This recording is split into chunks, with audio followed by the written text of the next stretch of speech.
How's it going, everybody? And welcome back to another edition of the Stupid Questions podcast. Today on the pod, we're going to be talking with Tim Ford. He is the co-host for the Endures podcast, another podcast as well. Can't remember the name of it. So sorry, Tim. But check out the show note links if you want to check out that stuff. But Tim is an awesome guy, deep thinker, is a representative for a number of different professional athletes with the Mana company that he works with for elite athlete management and a number of other things. So make sure to check all that stuff. But today's conversation is a really good one. We dive deep on grief. We dive deep on family relations, values, different endurance topics, overcoming hard obstacles, a lot of good things. So thank you so much to Tim for coming on, and I hope you guys enjoy this conversation with Tim Ford. Well, first thing, that is some beautiful bikes you got on the back wall there. Thank you very much. I appreciate it. They are a lovely shade of blue. Yeah. Actually, so is my shirt. I just realized there's a lot of blue happening behind me, which isn't a bad thing. Yeah, and then do we have some Transformers in the background, or what's that? They're actually, I'm such a nerd. They're vintage Power Ranger toys, like Megazords and stuff. I don't know if you ever, maybe you're a bit young for that, but there was in the 90s, there was a Power Ranger show, and I always wanted all the toys. And my parents would never get them for me. And then when I grew up and had some of my own money, I went, I could go buy those things I want. So funny. And I have a very, I get this thing where I sort of set my mind on a certain thing and then I have to go fully into it. So I think I've almost collected every single one available. And some of them, I had almost like my toy dealer in Japan who was helping me to find some of the rarer Japanese variants of them and stuff. So yeah, I do tend to go down some very random rabbit holes with my collecting sometimes, but that's a bit random.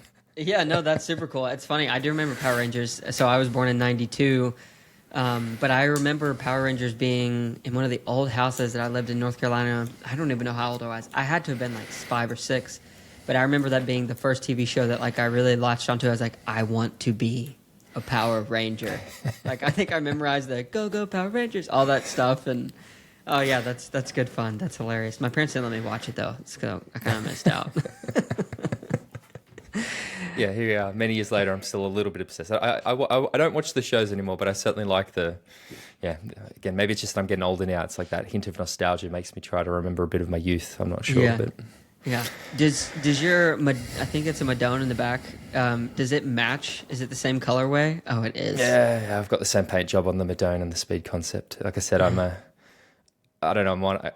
I like things to match, So I do put a bit of attention to detail in terms of the colors of my bikes, the kits. At one point, I had a bike that had the wheels had decals that matched the tri-suit that I wore and stuff. So wow. I am a bit of a geek. Again, like I said, it's the same thing with the collection. I sort of get something in my mind and take it to the extreme. Yeah, aesthetic is a big thing for you too. It seems. I don't know if it's necessarily aesthetic. It's more just it's like an itch that I need to scratch. If something doesn't look like it matches, it kind of I wouldn't say it's not about it's not vanity or anything. It's not about needing to look at it. It's more about needing to look like you're matched. Yeah, not looking out of place. Maybe I suppose something like that. Yeah, cool, man. Well, hey, Tim. First of all, thank you so much for making the time to jump on the podcast. Really appreciate it. It's been cool to track some of your progress, I guess, since I've been following you a little bit. But yeah, just thank you so much for hopping on. I don't know what time it is there, but I think it's kind of early. It's not. It's 10 a.m., which is fine. But no, look, thank you so much again. I really appreciate the opportunity. It's always nice to have a chat, and I suppose have the roles reversed because normally I'm the one doing the interviewing. So it's nice. Thank you. Yeah, I'm looking forward to jumping into it. So first off, how you doing? It's funny. On one of my other shows, we have a point that when we get asked that question, we try not to just give the generic, good. We actually try to, I guess, talk a little bit more about what is going on. It has been an interesting week. I was overseas last week. I was in Europe for work and managed to line up, so I got to go to Challenge Roth, which was great. But I got back just over a week ago, and my jet lag's been worse than normal. Normally, I'm inconsistent. Sometimes the jet lag doesn't hit me too bad, but this time it's been a bit rough. So I go through these waves of being tired and energetic, and so getting back into the swing of things. Yeah, good deal, man. So where exactly are you? I know you're across the pond, but I don't know exactly where. I am coming to you from Sydney, Australia at the moment. Yeah. So down under. Yeah. Born and raised, are you from that area? Yeah, I grew up in an area which is sort of inland of Sydney, a place called the Blue Mountains. Yeah. So again, people sometimes know about it, don't know about it. It's this huge national park that is, probably 2 hours west of Sydney. Very, very beautiful place. I spent, the first 20 years of my life growing up there, living there. But yeah, happy not to go back now. 20 years was enough. So that was good. Yeah. How old are you? I'm 39. Unfortunately, I'm looking down the barrel of 40. Yeah. I turned 40 in literally, I think, 6 months from today. So it's getting very real. What is the biggest change mentally and the biggest change physically that you have established and understood between the ages of 30 and now going on 40? But mentally, I think it would be the need to prioritize my mental health has probably been a big thing. I suppose that when you're in your 20s and into your 30s, it's sort of like you just go like a million miles an hour and everything sort of happens and you're very reactive to it. And I know for myself, and this has probably been more in the last couple of years, and I think it's also a bit of a byproduct of getting older. And unfortunately, as you get older, you also start to lose family members, and grief becomes a part of reality as well. Yeah. I think a lot of those experiences sort of have certainly shaped me and made me realize that no, you actually just can't react anymore. You need to start being proactive. So that is a journey that I have been on and off, I suppose, for the last 6 years, but really ramped up in the last 12 months. So that is probably the biggest mental shift, is the need to be much more proactive with my mental health. Physically, man, that's a tough one, because I made a lot of physical changes when I was in my 20s. I lost a lot of weight and, got in a triathlon. But I think it's probably also that accepting, that you can't really necessarily, when I was younger, I used to hear people being like, oh, once you hit your mid-30s, like, things get harder. And I was like, bullshit, it's not going to be a problem for me. And then you get there and the desire is still there, and, you still want to do things like you used to, but suddenly you're like, I'm really tired. Like, I did a really hard session yesterday, or, I had a big day of work, and you just don't recover quite the way. So I think it's also that accepting that, you might not want to accept it, but getting older physically, you do start to slow down a little bit, unfortunately. Yeah, for sure. So when you were growing up, did you have siblings? Are you an only child? I am the eldest. I have a brother and a sister. So it's me, then my brother's 2 years younger than me, and then my sister's 2 years younger than him. So yeah, 2 siblings. Yeah, so relatively close in age then. Mm-hmm. Yeah, very close. Yeah. Do you feel like, so I'm asking, just kind of comparing and contrasting a little bit with my upbringing. So my younger sisters, 2 of them, one's 4 years younger and the other is 12 years younger. So the 4 years younger, you're separated by enough to where it's like there's pretty big steps to in terms of where I'm going and where she's going, and kind of seeing her follow in those footsteps more or less. So the level of advice, none is really taken until we're like in our mid or late 20s. But being so close, I'm wondering for you with the 2 and 2, were you guys pretty close? Did you fight a lot, or were you able to kind of be pretty together? It's funny. So I growing up was always very close with my brother. My brother was 2 years younger than me, and my brother was one of those like just annoying overachievers, particularly from a sporting point of view. Like, I was older. I was probably the more, I guess, like academic of the 3 of us. But my younger brother Luke was always very good at sports. So he actually ended up playing in a lot of the same sporting teams as me. He'd play up rather than, obviously I can't play down in age. So he'd play up, and we spent a lot of time playing sport together. So I was very, very close with my brother, and probably not so close to my sister. Not that I wasn't close with her, but, me and my brother were very close, and Emily was a bit different. And as I've aged and as I've gotten older, if you had have asked me 10 years ago, I would have said me and my brother are the same. Emily's sort of like the black sheep of the family. And as I've gotten older and my relationship has changed with my siblings, I think I've realized that actually I'm probably more similar to my sister. And I think, again, with age, I've realized that I probably resisted that relationship in a lot of ways because it was sort of holding a mirror to myself in a few ways, because I realize now I'm very similar to my sister. And maybe there was parts of myself that I didn't like, that became a bit of I guess, like she sort of holds a mirror up to me in a lot of ways, and that can be quite confronting. But I suppose becoming more comfortable with accepting my flaws and things like that has made it easier to accept. And I'm very close to both my brother and sister. I wouldn't say that it's been a smooth journey the whole time with either of them, but that's the great thing with family, is that you can go through the bumpy patches. And, I sort of touched on it earlier. We lost my granddad in 2018, and he was hugely important to all three of us. He was, to me, the best man that ever lived. And that experience, I think, sort of, I made this commitment to my family saying, like, he would have wanted us always to get along. And as a result of that, we need to make sure that we do, sort of thing. So, that's something that we've sort of done together. Sorry, I just see my camera's been weird. Yeah, I just like zoomed in on you. Yeah. That's about. Did it switch cameras on you? I don't know what's happened. Let me see if I can I might just change cameras. So last thing you were saying with your granddad, kind of repeat maybe that last 30 seconds or so if you don't care. Yeah, I think that when we lost my granddad, like all families have arguments and problems and things like that, but we, I suppose, had this, probably not myself, but some of my siblings, and we used to have these fights that would end up with just like not talking to each other for a while. And I know that when he died, it probably hit me the hardest because I was very close to him, but I sort of made this big declarative statement with my family, basically saying like that stuff has to stop now. Like we can't ever let our disagreements like prevent us from being close. So that brought us together in a lot of ways, I think. So I'm very close to them all. Like I said, it's not always smooth sailing, but yeah, very close to my brother and sister. But yeah, the realization being that I am a lot more similar to my sister was quite it was a very eye-opening, but I'm grateful for having gone through it.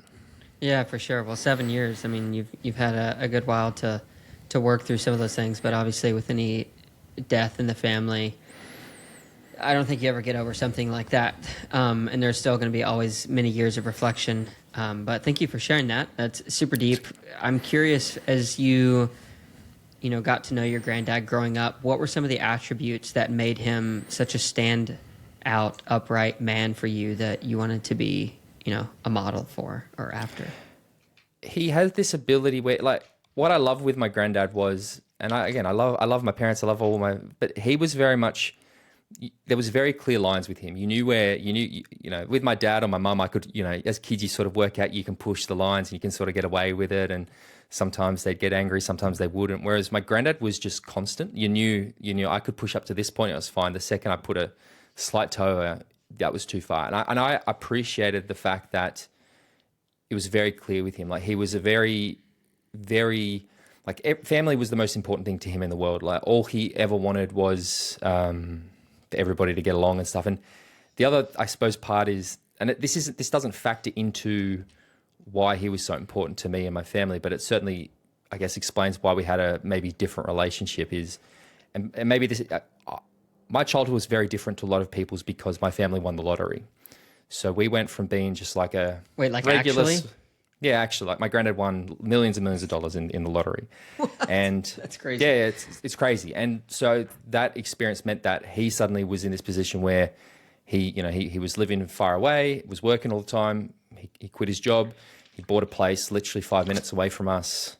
My mum stopped working. My uncle moved up as well. So suddenly my whole family became very close. So I think that it wasn't just, look, he did a lot for me, my siblings. He paid for me to go to university and stuff like that. But it was more just because he suddenly didn't have to work or anything or worry about that stuff.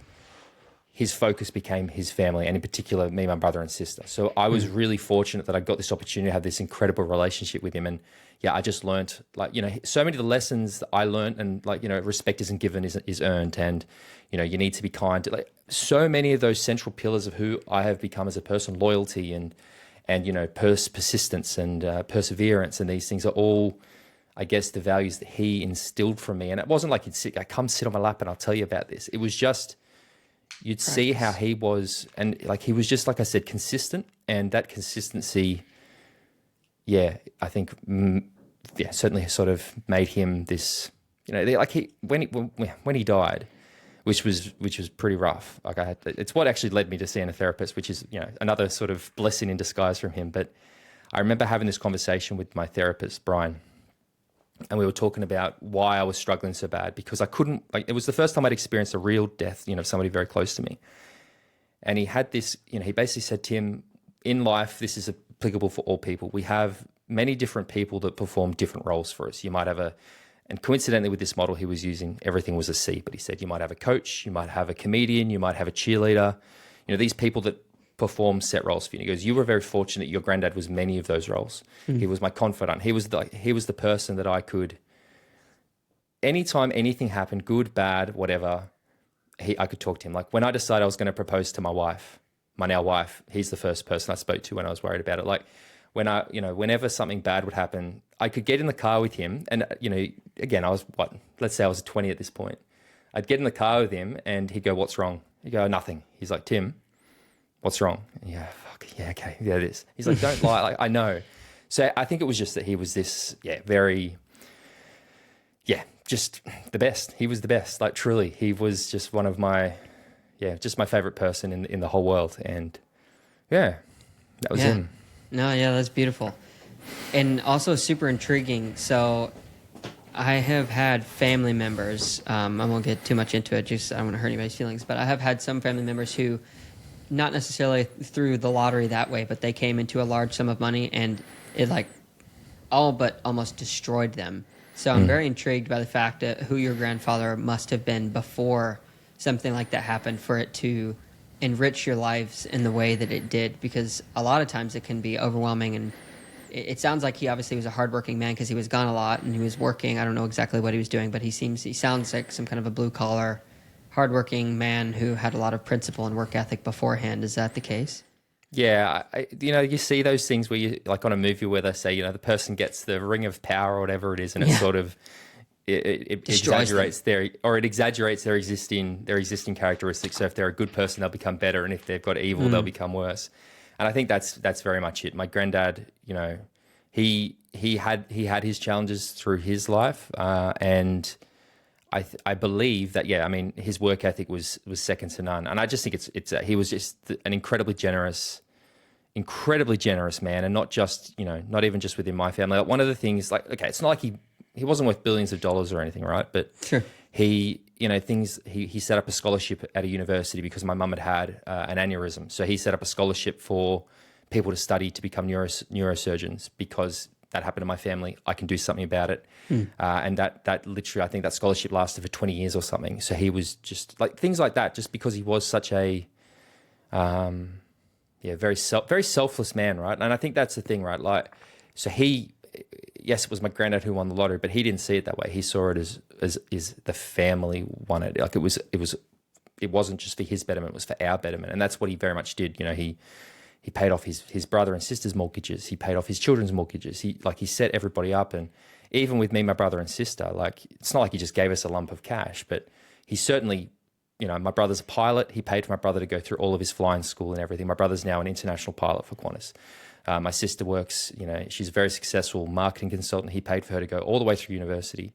Myself, he paid for me to do my first degree. He paid for me to go through law school. Like he did these things that meant that, well, after he was gone, we would be set up to be successful. I think, very different to just like, oh, here's some money, sort of work it out. Like it was never about that, right? And that's why I suppose I never really see it as this, like, just suddenly money was a thing. Like, look, things certainly changed for us, but that wasn't the reason why I think he meant so much. Like, it was more that suddenly he was there so much. And I look, I'm under no, like, it's not a normal relationship people probably get to have with their grandparents just because, time and distance and these sort of things. But he very much, like, this incredibly life-changing thing happened to him.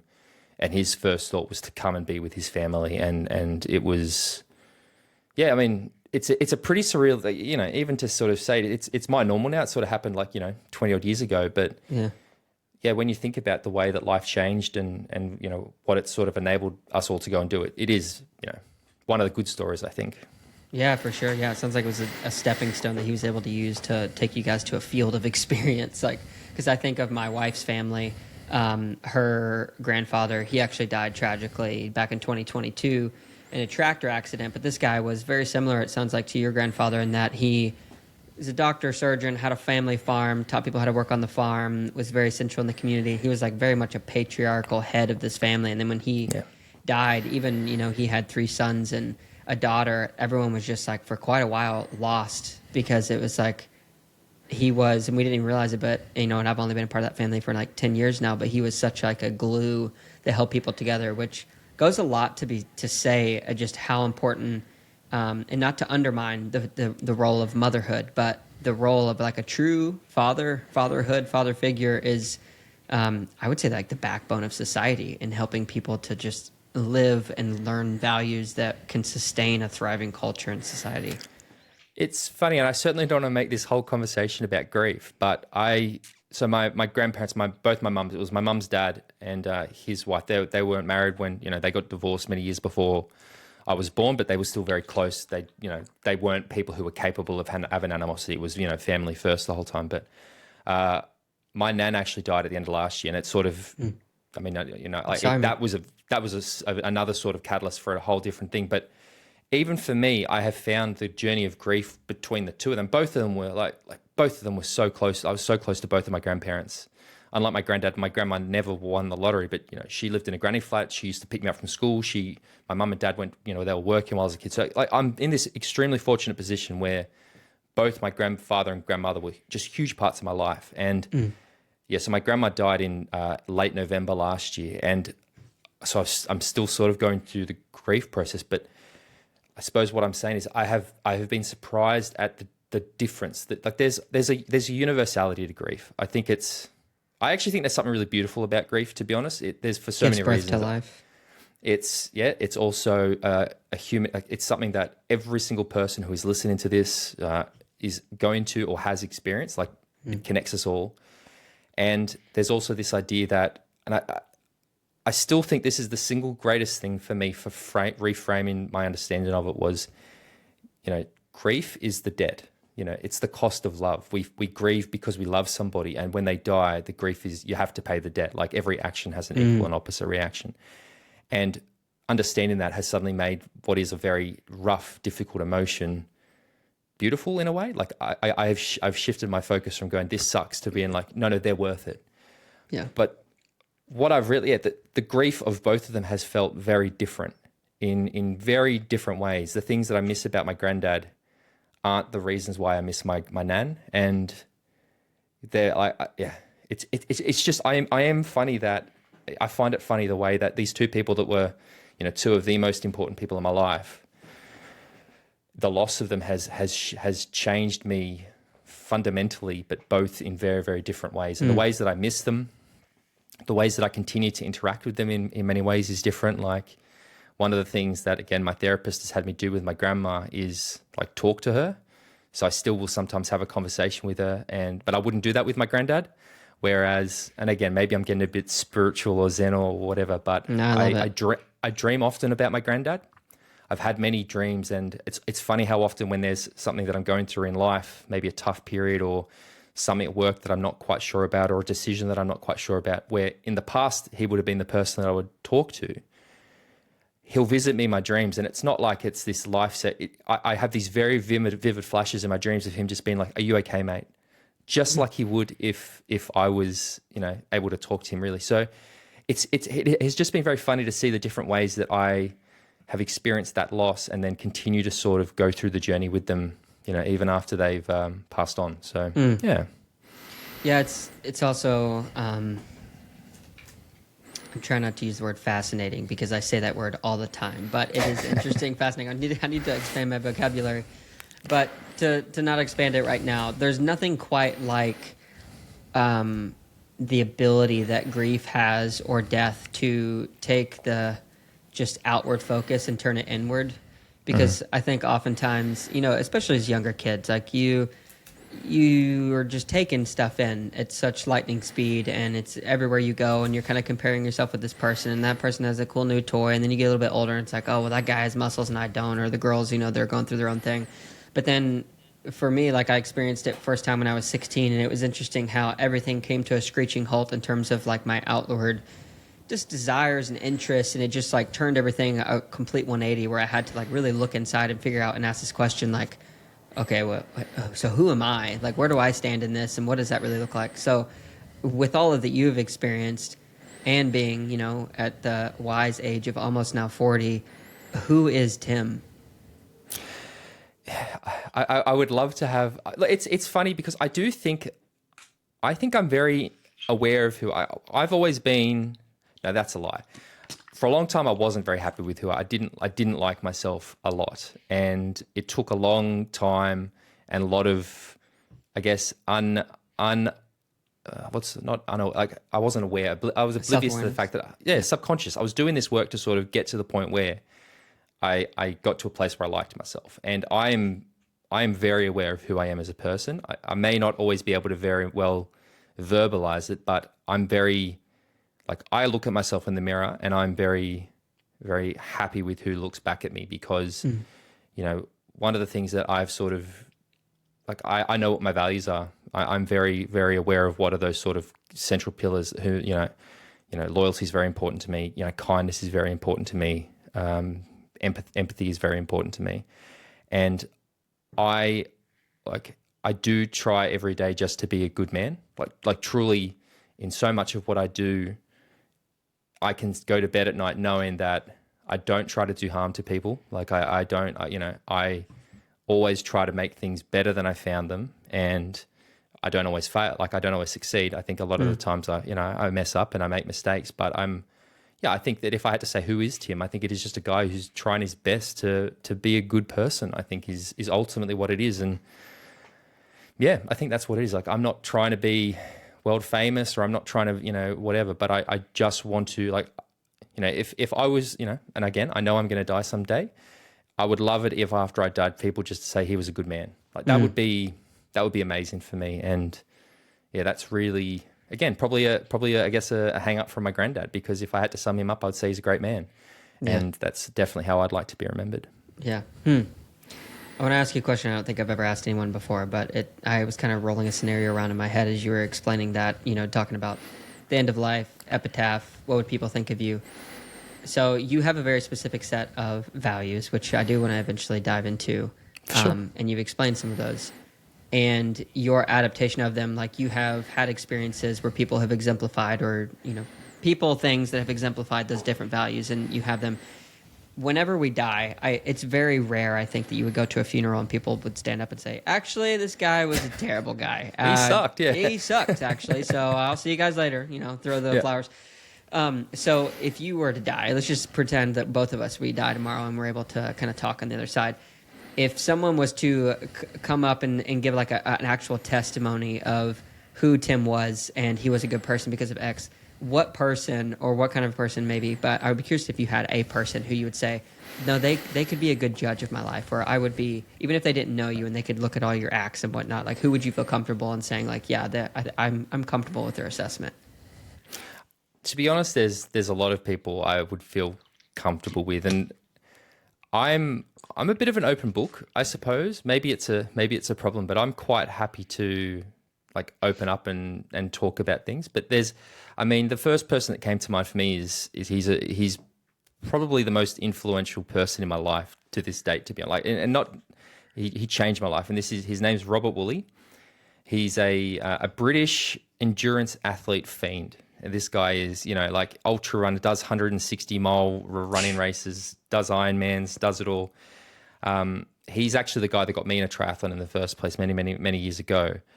But I would say it would be him, because he has seen me, I suppose, from before when I was just the overweight, partying guy who was, just very focused on work and all that stuff. And he's seen me go all the way from that through to where I am these days, where, health is much more important to me. I'm a lot more active. I've calmed down a lot. He has been through that entire journey with me. I would say it would probably be him. My wife is probably the other one. She's known me, and I've been with my wife for 20 years at this point. We met when I was 19. Well, congratulations. So she's also, thank you. So she's also literally been with me through so many changes and things like that. So yeah, probably Rob, I think would be, he'd be that person. And then, my wife as well. Yeah. I want to ask you, because how long have you been, you said you've been with her for 20 years, right? Yeah. Yeah. 20, yeah. Is that right? 2019, 20, yeah, something like that. 2000, yeah. That's 19 years. amazing. Yeah. So many people, I feel like, because especially in the U.S., the divorce rate is just so high, and people just kind of, it didn't work out. I'll go find somebody else, and like they really kind of look inward and figure out what's going on. To make it through. So I've been married for 8 years, and even in 8 years, like we've come through this cycle a few times when we had plenty of opportunities to like, I'm actually going to take the off ramp here, and we're going to try this somewhere else. The joy that I have found in having the confidence after you go around that loop a few times, when you pass the exit ramp and you decide to stay in it, is like such a beautiful thing. How would you explain that to people, or encourage people who are like, I don't think this person is right for me? They made the commitment, and maybe they were in love with them at one point, but then they're like, I can't do it anymore. And whatever the reason is, how would you explain that joy to them? Well, I firstly obviously understand my situation. Your situation is going to be different for anybody's, Sure. and things like that. But yeah, there is a the thing I love so much about my wife, and like there's many things I love about my wife. I think she's my favorite human being on the planet. But there's something that I find such joy in, that I am just 100% the purest version of myself with her. I have no secrets. I have no, literally nothing. They say, oh, would you let your partner open your phone? I couldn't. There's literally, there's nothing I keep. Sometimes it's like, maybe it's a bit weird, but there's what I find about that is so joyful is just the ability to completely drop your defenses with someone. And look, it's not all smooth sailing. I think any successful relationship requires work, and it's funny, something that we've recently sort of, I guess, overcame a challenge or a plateau or something that would, when we would argue, there would be this. Argument is very adversarial, right? And again, I'm a lawyer. I love an argument. I'm not going to pretend I don't. But we had this ability to, and I don't even know how it actually happened. I probably read it or listened to it in a podcast or something. But we started to reframe problems as, instead of it me against you, it's us versus the problem. And that simple reframe, you talk about the joy of overcoming those things. It just means that suddenly whenever does something come up, we are united because we both understand that this is the thing we need to fix. And it has just meant that, yeah, instead of it being, and look, sometimes there's still anger, and sometimes she'll call me a useless, lazy prick or whatever. But we also then know, though, that our combined goal is to fix whatever that is. I'm not trying to change her anymore. She's not trying to change me. We're trying to fix whatever that thing is. And that sort of, I think, is just a symptom or a byproduct of the fact that we are so, we are a team. Truly, there's no other way for me to put it. We are fully a team, and yeah, that's just so, it's like, they say, and I say this to her all the time, but it's so true. Peter Pan can fly because of his happy thought. I'm like, that's my wife. Our relationship together, that's my happy thought. It just is such a source of joy for me. That's beautiful, man. Thank you for sharing that. Are you a spiritual person? Are you religious? I was raised, not that my parents were necessarily religious. My nan was very religious, and I'm raised baptized Catholic. I would not say that, I'm not a practicing Catholic anymore. I always say that at school I did a lifetime worth of mass because we used to go to church 3 times a week. So I'm like, I'm good. But I have a complicated relationship with spirituality, in the sense that sometimes I lean on it, sometimes I don't. I don't know, I suppose, I guess. It's very complicated for me. I am not a person who would, I guess I can't define myself. I'm certainly not atheist. I'm certainly not, I don't know, I suppose. Yeah, I'm not sure. Yeah. What do you think would need to happen, or do you have any inclination of what would happen that would bring you to a place of surety? I don't think something could, to be honest. I think that is sort of, I say that, I'm very happy to have my mind changed about things, and have my, I'm always happy to put up my hand and say, yep, I was wrong about that. I suppose also, though, that's kind of the nature of faith a little bit, right? Where surety kind of defeats the purpose, because faith requires a belief in something you're not sure about. Mm-hmm. I don't know, to be honest. I've not really thought about that. Yeah. It's interesting. I was just thinking too, as you're explaining that, I think it would be a fascinating thing for me to take each transcript from every podcast that I've done, copy and paste them, and throw each and one individual one into ChatGPT and say, based on this conversation, what like religion do you think this person would be or could be? Because if I'm judging based on just our past 35 minutes, you know, just your values alone, honesty, just being a good person, I think are rooted in a lot of these Christian ideas or Islamic ideas or really a lot of religions, like the oldest ones. So it's just interesting to hear you say that, because cultural Christianity in the U.S. right now is like a very popular thing. It's interesting. We're kind of taking this swing away from just the extreme of anything goes and and to like, oh, we need rigid, you know, rules and rights and everybody needs to get back in touch with God. And, you know, I think it's a little bit too much of a swing. It's like the pendulum never slows down in the middle. It just kind of swings more extreme in the opposite direction. But all that to say, it's more of just a thought. I don't know if I have an exact point. It's funny though, because I think as well, like I think that I talked about the universality of grief before. And I also think that if you look at faith and different religions and stuff, at the core I actually like, for example, and I'm not trying to like get a plug in for my show, but I did an interview with a young South African triathlete called Jamie Riddle a few months ago. And for Jamie, faith is hugely important. Mm-hmm. And he kept apologizing to me whenever he talked about his faith. And after we finished the chat and we were sort of talking about it, he's like, oh, I hope it wasn't too much. And I said, look, mate, if it's important for you, who cares? But what I said to him is, I said, if you look at so many of the things that you spoke about, I think if you strip away the actual label of being this is about faith and you just talk about the changes that it has sort of brought into your life, that's not a religious thing. Like if you look at any sort of positive psychology or those sort of, you know, tricks to sort of make yourself a happier person, it's all the same. And it's the same with religion. Like I spend a lot of time in Thailand, both for work and for, you know, I love to go and train. I think actually Phuket's one of the best places to train for triathlon in the world. Oh, no way. But, you know, the reason those people are so friendly is because of the Buddha's faith and the idea of karma, right? Like this, and it's like, if you actually really unwind what karma is, be good to people and good things will happen to you. Yeah, and then it's you a good golden rule. There is just this, and I mean, that's something that I think that, if I had to sort of pick the bits of certain religions that I like, it would sort of probably be that from each thing, is just be a nice person to people, do good things to people, and good things will come back in return. And I do find it quite interesting that if you actually stripped, you talk about the ChatGPT thing as well. I think if you actually took a lot of religions and sort of blind tested it without necessarily naming the deity or naming the tradition, the prophet or whatever it is, people would probably struggle to pick out which is which, like at their base at fundamental level. I think they're all very much the same thing. Be nice to people, don't be a dick. Yeah. Try to do the right thing, and everything will sort of take care of itself. So yeah, I think at the end of the day, like love is really the only thing that wins. Like it can truly just snuff out all of the junk. Like at the end of the day, that's what all those things are. Just like how to love your neighbor, how to just be a decent person. Because at the end of the day, like we're all just kids grown up in adult bodies, and we're looking for somebody to tell us like it's going to be okay, and then to offer that support to another is like a blessing in itself.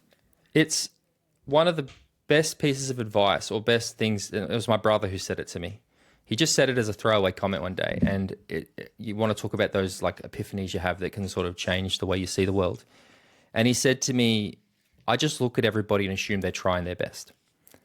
And the second I started to frame it that way, it was like, yeah. And, you know, I've really been trying the last few months to be very empathetic to people instead of, you know, when somebody cuts me off in traffic, instead of just being like, it's like, oh, maybe they're running late for something, or maybe something's happened, maybe they've had an emergency. But I think that even if you just take it to that same thing, where anytime anybody does something, you just go, well, they're trying their best. They're trying their best to be a good person. Like, look, obviously sometimes it's quite hard to square that in your brain. But if you start from a place of optimism or assuming the best in people, it also just makes your life so much happier. Like, you know, I'm sure it's the same for you. Like I do spend a lot of time online doing what I do, you know, having podcasts, you know, things like that. And I always just see these people that just always seem to focus on the negatives. And I just go like, you just let it go, man. Like it's let exhausting. Go of that. It really is exhausting. Yeah, 100%. And I've had to go through, I went to like a bit of a rough patch a few months ago where there was I came across a few threads about me on a forum, and it was, oh boy, it was pretty, like, I found it quite upsetting, to be honest. And it really did, because I've always been quite happy at, like, you know, I understand if you do shows or whatever, or you got a bit of a following or whatever, people will have opinions about you. But this time it really rattled me a lot, like really rattled me.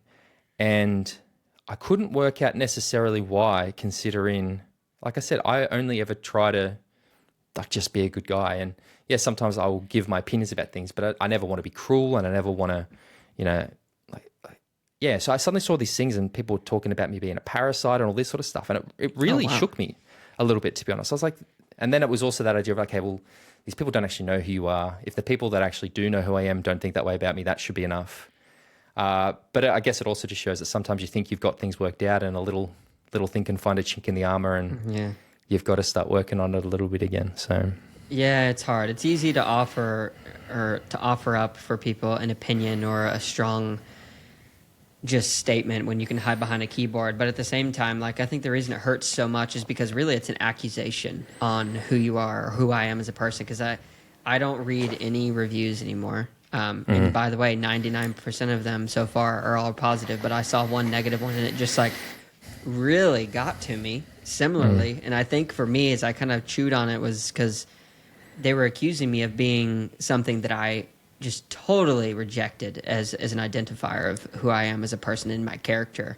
And, like, we feel like we have to stand up, like, hold on, that's actually who I am. Because, yeah, in a perfect world, we all get our sense of self-worth, I think, from knowing that who we are as a person can be affirmed in like the good ways to others. And that's not a great way to phrase that, but, like, I really do believe that in a perfect world, especially in a Christian context, if we get our identity from, you know, the Father or whatever, and then we move forward, we all should be lifting each other up, and we should never have to lift ourselves up. So when somebody tears you down, it just, like, is the exact opposite minus more of what you're supposed to get, I feel like. Yeah, it's painful. Yeah.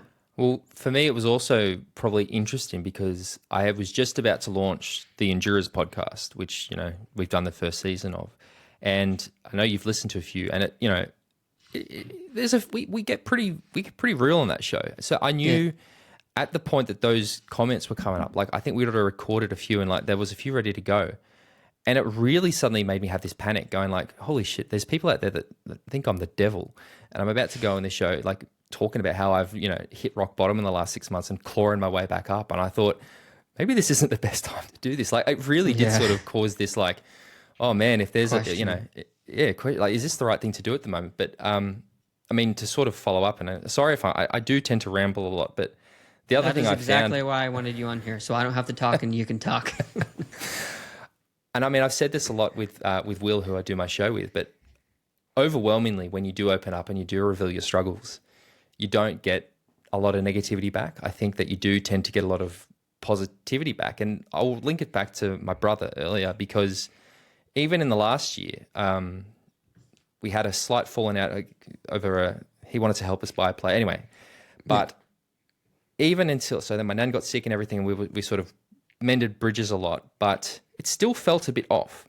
And it wasn't until maybe, and I didn't tell him this, but I'm guessing it was probably my mum or my grandma who told him about how hard I was doing and how much work I was having to do to try to get better, that there was suddenly this very drastic change in how he started to interact with me. And it didn't feel like he was judging me or being critical of me anymore. Suddenly it felt like he saw me different. Like, it was like, fuck, Tim's actually, sorry if I do swear a bit, but he was like, Tim's not got it together, and Tim is actually, you know, struggling, and he's trying to just get by and stuff. And it was funny because he was training for a marathon and he was going for a run, and I said, I'll come for the run with you. So we ended up running like 20 kilometers together, and it was one of the greatest experiences of my life, because we just, for 20 Ks, just spoke about so many things that we probably hadn't spoken about. And when he realized, and when I sort of did explain to him a little bit about how I had been struggling,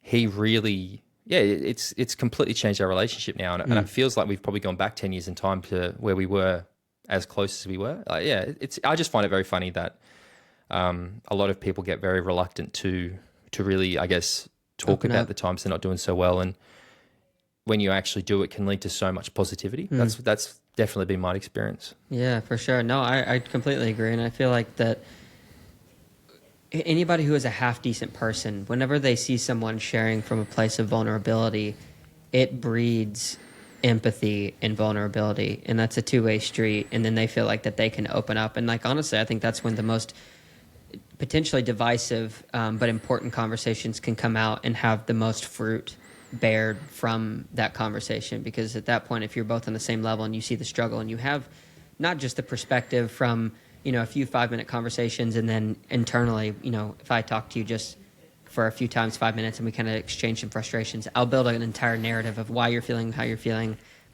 why you did that, and then how I'm going to react and what I'm going to say next time. And you just muddle around rather than having like these more longer form conversations like you're talking about. Like you can say a lot, even in the silence. You can say a lot over the course of 20K with somebody. Yeah, exactly. And I think you're right. It's once I think as people, we're very naturally disposed to putting up defenses. We tend to build walls around ourselves because we have this, we need to present a certain version of it. And this, again, links back to what I was talking about with my wife, where I don't need to have any of those things. And I think that, once you actually start to stop that, again, this is something that I say, like, it's not like I'm the best at this, and it's something that I still struggle with, but I do always now try to stop that. Like, even when I deal with, what I do for work and stuff, like, I feel like I'm trying not to play a character, because sometimes with my job, you sort of have to play a bit of a character. It's a requirement. Even on a podcast, right? Like I do another triathlon podcast, and I honestly feel like I'm playing a character when I do that show half the time, because you've got to, you've got to give opinions about what's happening. Otherwise, so sometimes I say stuff, or sometimes I'll disagree with my co-host, not because I actually disagree with him, because it'd be pretty boring if we were just like, yep, we agree. Yeah. And so it is quite nice, I think, I think when you actually stop doing that and actually really start to allow others to see the true version of who you are. And that probably also is a reason why I came across that forum with those comments, because they're basing it off their perception of me, like you said, or they've made assumptions about me based on these very small snippets that they've actually, they don't have the whole picture, or it's taken out of context or whatever. But I think once you actually allow people to see it and you lower those defenses yourself, it's when, the good stuff happens. Yeah. What are the different irons that you have in the fire? Tell me all of them. For work, mate, there's many. I work for a interesting company is the way that I would say it. So I work for a company called Mana, which was started by Chris McCormack, won the Hawaiian Ironman a couple of times. No 2 days at my job are the same, but I lead the athlete management division for Mana. So, we represent a number of professional athletes. I also we have a number of clients that we work for. So I manage the sponsorships. I sort of work both sides of the coin there. I'm our solicitor, so I'm a practicing solicitor as well. So I do all of our legal stuff, and there's so many other like that. They're probably the main ones. They're probably the main ones, to be honest. Host a few podcasts, but that's probably more of a bit of a hobby rather than I'm not. I can't see myself getting rich from podcasting, but. I've also, weirdly, I've recently started writing a book as well, to be honest. Not that I didn't have enough already on my plate, but I was sitting on a train going from Vienna to Nuremberg, and I started writing a book. And I am surprised at how easy it is, actually. So, lots of different bits and pieces. I also do, I'm a triathlete myself. There are many, many little different things. So, what is the book going to be about? Is this like an allegory? Is it a story of your life? Is it it's I'm probably not quite ready to share what the book is, because I actually think it's quite a good idea. And I'm gonna wait to see how it maybe watch this space. It's certainly not it's nothing that anybody would expect, I think. And maybe if you know me really well, you wouldn't be surprised, but it's comic book for Power Rangers. No, but you're sort of getting it. You're not terribly far off, but no, it's a fantasy thing. It's a that's all I'll say for now. Okay, cool. No, I look forward to diving into it a little bit. Yeah, it's interesting. You said on a train. Some of my most inspired moments have been while traveling, either on a train or a a plane, but there's something about a train that adds just an extra level of, I don't know. I got to travel across China during one phase of my life when I was doing business over there on the bullet trains, and it's just sitting, going, 200 miles an hour, looking out the window, going through this countryside. There's just something really neat about that. That's like, I don't know, gets the juices flowing mentally. Mate, I am all about the train travel now. Like, I travel a lot for work, and once I get to Europe now, if I can take a train over a flight, I will do it every day of the week. I think train travel is the best. It's cool. I could talk to you for hours about why I think trains are better than planes, but no, I do. I just find it's a much better. I actually I find when I get on a plane, and I spend a lot of time on planes, I'm very unproductive. Like, it's almost like my body. I'll take my Nintendo or something, and I'll have these grand plans of playing a game and I just can't physically. I just like, ugh. So, but on a train, the opposite. The train, I think, I am so productive, and it's, you got space, and you got a little desk, and it's more comfortable. But it's definitely more comfortable, more space by a long shot. I know. So, in one of your podcasts, I want to shift a little bit and ask some question about specifically Endures. Sure. In one of your podcasts, you were mentioning that you were on the search for resilience. So, I'm curious how that search is going for you. I would say that it has, similar to most things, not been a straight journey. It's been a bumpy ride. I mean, I can give a bit of background about why or what. Sure, how it sort please. I didn't. Resilience is a word that I'd heard a lot, but didn't really pay much attention to. You think you understand what resilience is, but it's not something that I ever really focused on. And like I said at the end, so last year I had a few things at work that were happening. I was working with a few clients that I wasn't enjoying the experience very much, which wasn't great. I was sort of feeling trapped because I was in a situation where, like, on paper you'd have it and you're like, this is everything you should want, but it was actually becoming quite a Stress. Not strict. It was just negative. It was a bad. I think some people are just incompatible, and I was basically in a situation where I was sort of trying to. I was very aware that this wasn't working. But like I said, I was like, no, I need to make this work. Like, this is what So that was happening, and then I'd been training for a marathon last year. I wanted to go into 3 hours. I nailed it. Went 2:54. I was absolutely over the moon. It was like I hadn't been this high on a race for years, and then literally 24 hours later, I found out my nan was dying, and that I'd never experienced such a drop from such a high to such a low so quickly. Like, I was just nosedive explosion.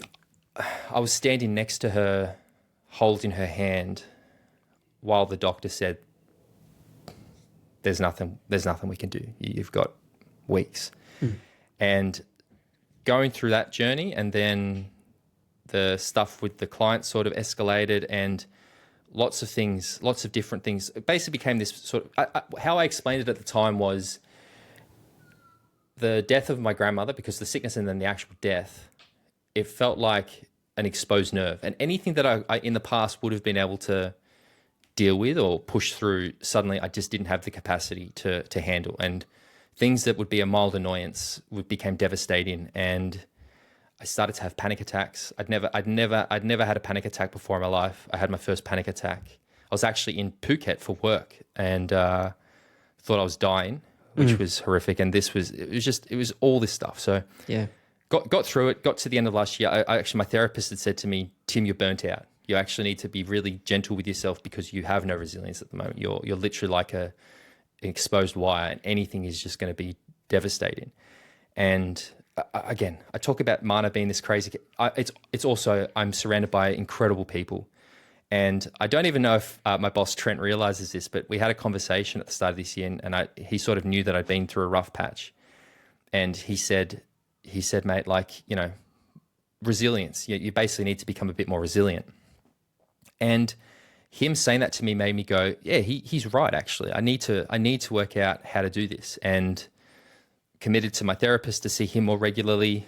And I said to him, I want to be more proactive. I'm sick of being a passenger. I want to take charge. I just want to be, and I'm not saying that I want to be bulletproof or anything, but I want to be happy.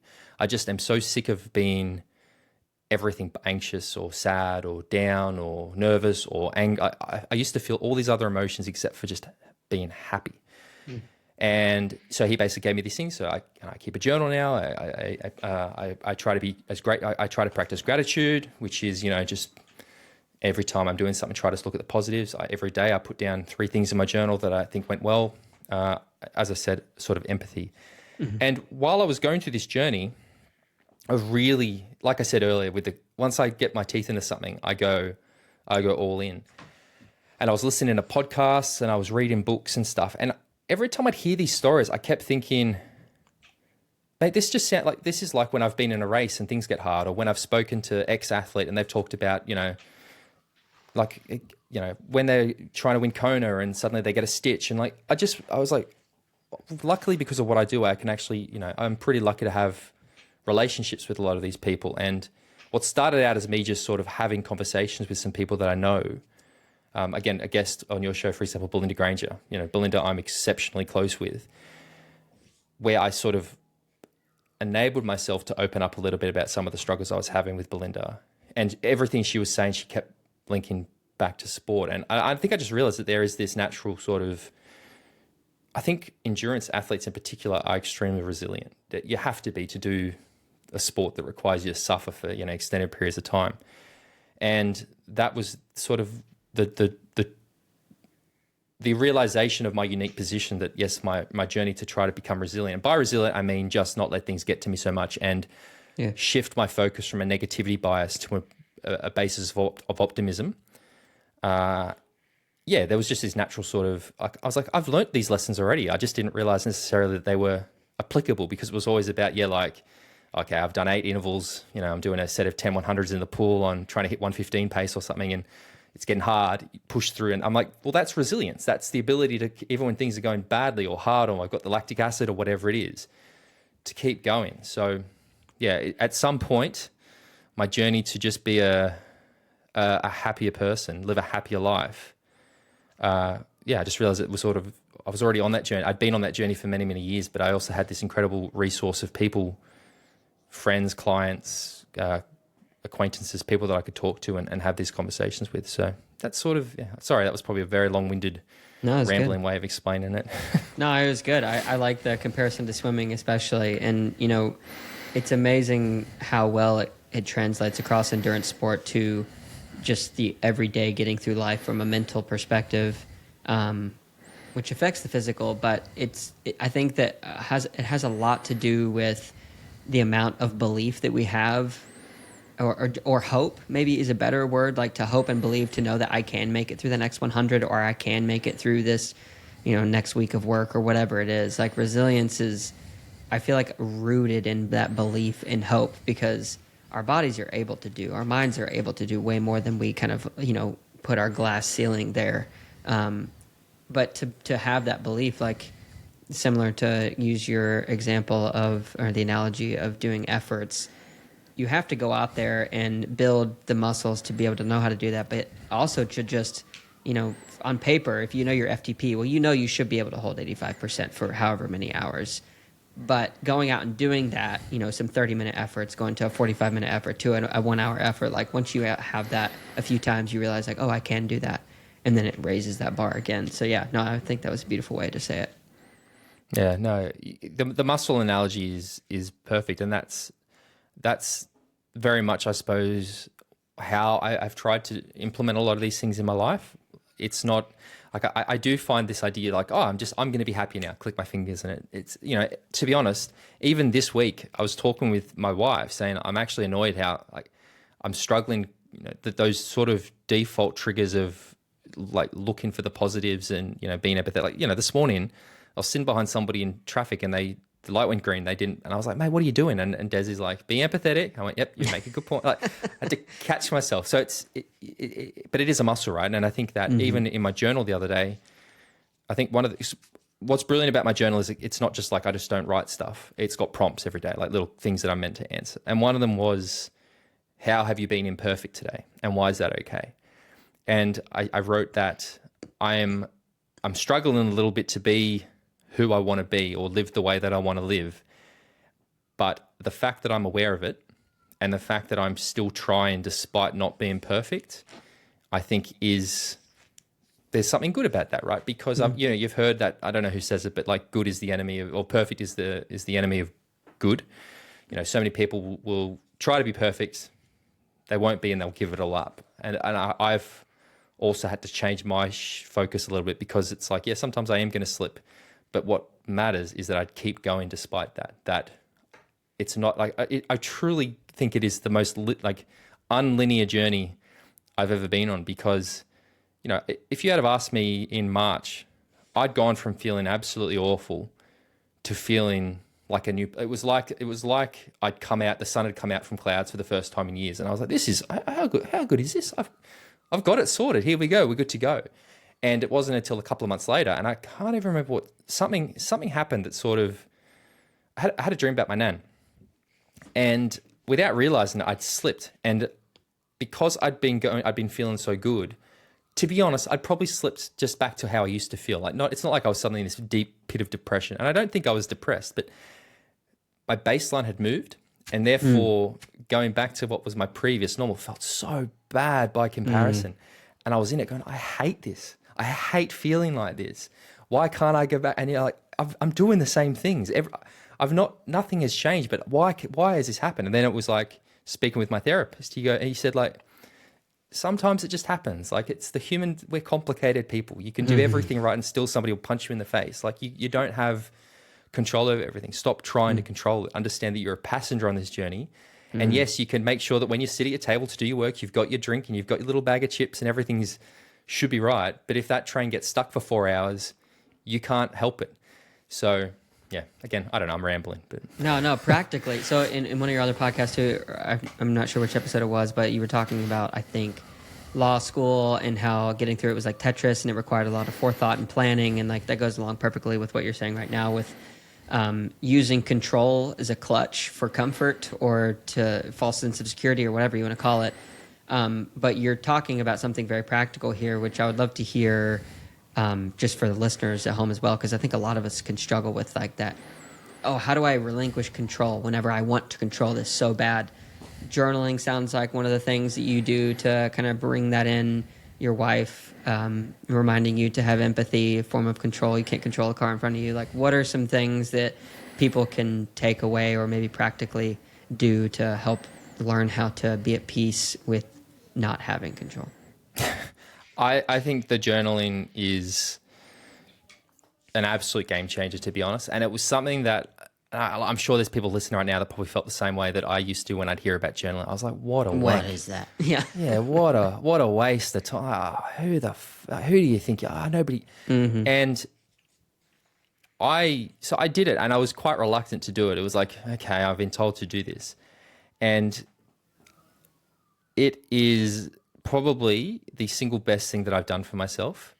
I'm not at a place yet where I'm ready to go back and read some of my previous, and I'm not ready to do that. I don't think that would be a good experiment for now. But I do look back, and again, it's funny because I spoke about my nan, and I know that after my nan died, I think it was a couple of days after she died, I had to go to her house and start. I think we needed a document. I think we needed her. I can't remember what it was I needed, but I went there, and it was so eerie being in her place without her. I found that. Actually had a full-on meltdown when I was there. But I came across a letter that she had written to herself, and it was, and I knew that my nan had her struggles as well. But I found this letter, and she'd written this letter to herself, and it was a letter of all the things that she was grateful for. And it's funny that as I went, and again at the time I was like, oh, I didn't realize how and I found this journal. She'd written hundreds of journals, And it wasn't until I sort of started to do it, and I was very quickly able to link my experience to what had happened. And again, like I said, my grandparents were so important to me, and I never would have known my nan. I knew that she had her struggles, but I never witnessed it or experienced it. But seeing that I was now journaling and seeing how it made me feel, and understand that she had done it for so long, and the way she presented herself to me, I thought, oh, maybe there's a link there, and that also then probably gave me the assurance or like a proof of concept, I suppose, that, it worked for her. So it can probably work for me. The other thing as well, I think, is it's that idea that I can say it, and it's not just going to be like, oh, okay, yeah, okay, done. I'll make that change. It's stop trying to control things as well, right? Like, it starts this self-fulfilling prophecy a little bit, I think, where you want the control over a situation you ultimately don't have control over. It's impossible. You can do everything you want and something will happen. And then because you don't have the control, that causes more stress, more anxiety, more negative emotions. And then this cycle just gets worse and worse and worse. And suddenly what goes from being like a little bump in the road becomes a canyon or a mountain to overcome. And I know that it links, and again, trust me, talk to a therapist if you want a better idea than this, but with difficult emotions in particular, because a big one for me has always been anxiety. I'm naturally quite an anxious person, and how it was explained to me, and it's the same with control. You're anxious, you start to feel anxious, you don't want to feel anxious, so you get tense and you try to fight the anxiety, which then makes you feel guilty, and then makes you feel angry, and then that makes you feel sad, and suddenly you go from feeling this one difficult emotion to feeling 10. And the way that I was explained to deal with that was, if you've ever, I don't know if you have them, sushi train restaurant where you sit down, they've got the little thing there. I know what it is, yeah. I've been to some. Yep. And they say that it's funny how when you go to a sushi train restaurant, you sit there, when you first sit down, you'll see the food go past and there'll be, oh, there's I like this sushi, I like the inari, I like this. Ugh, that's squid eggs or something you don't like the look of. And you'll have this initial disgusted reaction to it. But by the second time it comes past, you don't even notice it anymore. And I was told that that's what you've got to do with those negative emotions. So when you do feel, and it's the same with control, when you start to feel that you're slipping or you're not having that thing that you want, diffuse it. Okay, it's there. It's not that big a deal to me. There's so many other things around that I do like the look of or whatever. Focus on those like we do naturally anyway. And again, that analogy really just sort of helped me. But yeah, I think journaling is 100% the answer. Yeah, no, 100%. From even a neurological perspective, I know just from reading and some other people who have heard talk about this, but the neuro pathways that we have in our brain for positivity or negativity, the more that they're fired, the stronger they become. And then to deviate away from that becomes increasingly difficult. It's not impossible to change the way that you think, but it is very difficult. And I just think of it like, if you're on a beach, water in a pond needs to go out to the ocean or whatever, you can draw this line in the sand. One can be in negativity, one is positive, and wherever that water starts flowing first, like it strengthens and widens very quickly.